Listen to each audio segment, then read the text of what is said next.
Ciudadanos de Roma y del vasto imperio, bienvenidos. Soy Gaius Julius César, conocido como Julio César. Nací el 12 de julio del 100 a.C. en la grandiosa Roma, y hoy, en este relato personal, deseo compartir con vosotros la epopeya de mi vida.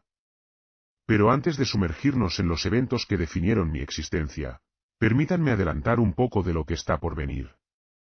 Experimentaréis la grandiosidad de mis victorias militares, la complejidad de mi ascenso al poder y, por supuesto, la trágica e inesperada conclusión en los idus de marzo. Además, al final, compartiré 3 consejos atemporales que, de estar entre vosotros hoy, consideraría vitales para el éxito. Y ahora, antes de que este relato comience, permíteme recordarte que la búsqueda del conocimiento es tan valiosa hoy como lo fue en mi época.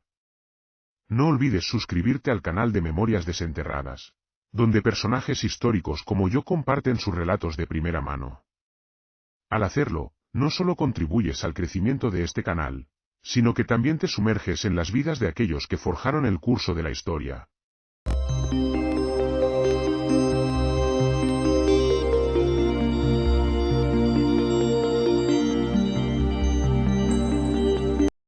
Iniciemos desde mis primeros días, donde las calles de Roma resonaban con la promesa de un futuro aún por escribir. Con una familia patricia, se me brindaron privilegios, pero también se esperaba de mí una grandeza que superara cualquier expectativa. Era el año 58 a.C. cuando mis pasos me llevaron hacia las tierras inhóspitas y desafiantes de la Galia. Mi misión inicial, pacificar las turbulentas regiones y expandir la influencia de Roma. Pero lo que se presentó ante mí no fueron simplemente desafíos, sino oportunidades para forjar mi destino. En aquellos campos de batalla, entre bosques frondosos y ríos imponentes, me encontré con tribus galas decididas a resistir la expansión romana. Los helvéticos, los arvernos y los belgas, todos se alzaron contra la legión romana. Cada confrontación no solo era una prueba de estrategia militar, sino también de la resistencia de mis legiones y mi liderazgo. Fue durante la batalla de Gergovia, en el año 52 a.C., donde enfrenté un revés significativo. La ciudad resistió tenazmente, y aunque la victoria no fue inmediata, demostró la importancia de la adaptabilidad y la capacidad de aprender de los contratiempos. Mi estrategia evolucionó a lo largo de las campañas. La batalla de Alesia, en el año 52 a.C., destacó mi ingenio militar. Encerré a Vercingetorix y sus fuerzas dentro de la ciudad fortificada, implementando tácticas de asedio y contraseñas avanzadas. Fue una victoria clave que selló mi reputación como un líder militar astuto. Las campañas en la Galia no solo se libraron en el campo de batalla, sino también en la diplomacia. Busqué alianzas con tribus locales, asegurándome de que mi presencia no solo fuera de conquista, sino también de estabilidad y prosperidad. Mi tiempo en la Galia fue más que una serie de campañas militares. Fue una lección sobre la complejidad del liderazgo y la importancia de comprender y respetar las culturas diversas. Cada triunfo y cada desafío forjaron mi camino hacia la grandeza, sentando las bases para los eventos que darían forma al destino de Roma y el mío propio. En el año 49 a.C., las tensiones políticas en Roma habían alcanzado un punto crítico.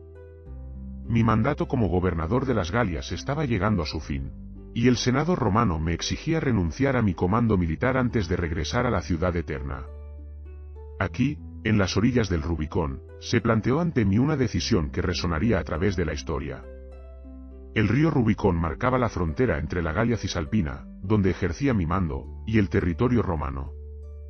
La ley romana prohibía a un general cruzar el Rubicón con sus tropas, una medida destinada a evitar que las legiones marcharan directamente sobre Roma.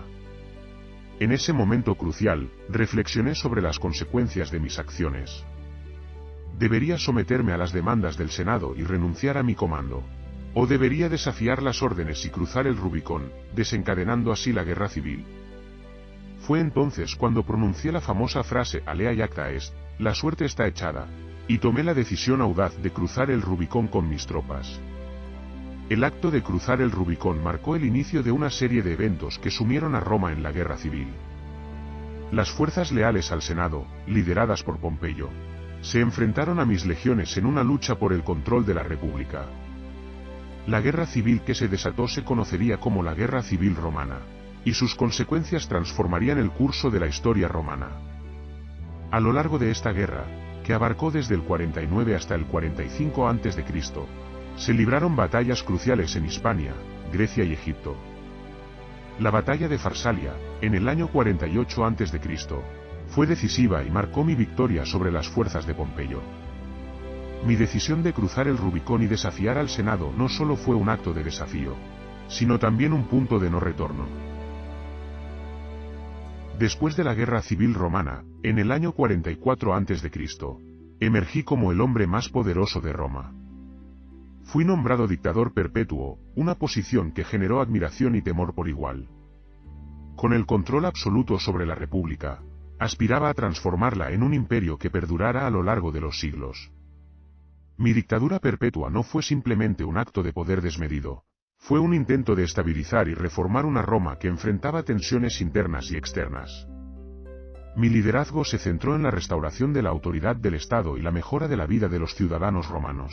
Introduje una serie de reformas políticas destinadas a consolidar el poder y mejorar la administración de la República. Entre ellas se incluyeron: implementé el calendario juliano, que aún sirve como base para el calendario moderno. Esta reforma buscaba corregir las irregularidades del calendario romano existente, garantizando una medida más precisa del tiempo. Reconocí las tensiones económicas que afectaban a muchos ciudadanos romanos. Para aliviar la deuda y brindar cierto respiro económico, introduje medidas que reducían las cargas financieras de la población. Busqué expandir la ciudadanía romana para promover la unidad y la lealtad a la República.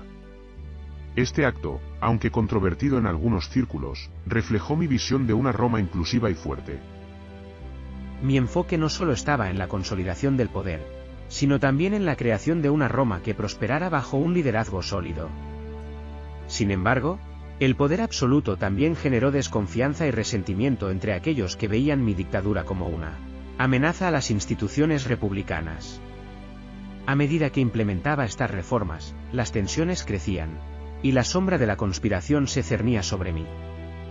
Los eventos que se desencadenaron en los idus de marzo del 44 a.C.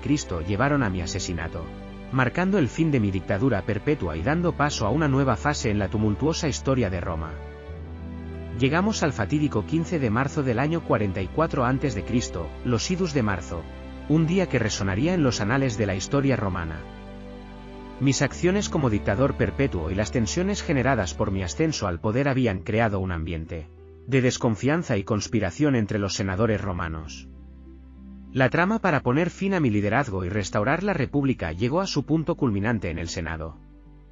Un grupo de senadores, liderado por figuras notables como Brutus y Cassius, llevó a cabo el plan para asesinarme, creyendo que con mi muerte se restauraría la antigua República y se evitaría el riesgo del poder absoluto. Fui apuñalado repetidamente en un acto de traición que resonaría a lo largo de los siglos. El teatro de Pompeyo, donde se llevó a cabo el asesinato, se convirtió en el sombrío escenario de mi caída. La conspiración, que pretendía liberar a Roma de lo que consideraban una amenaza tiránica, terminó marcando el final de mi dictadura perpetua, y de manera trágica, de mi propia vida. El asesinato en los idus de marzo tuvo consecuencias inmediatas y duraderas.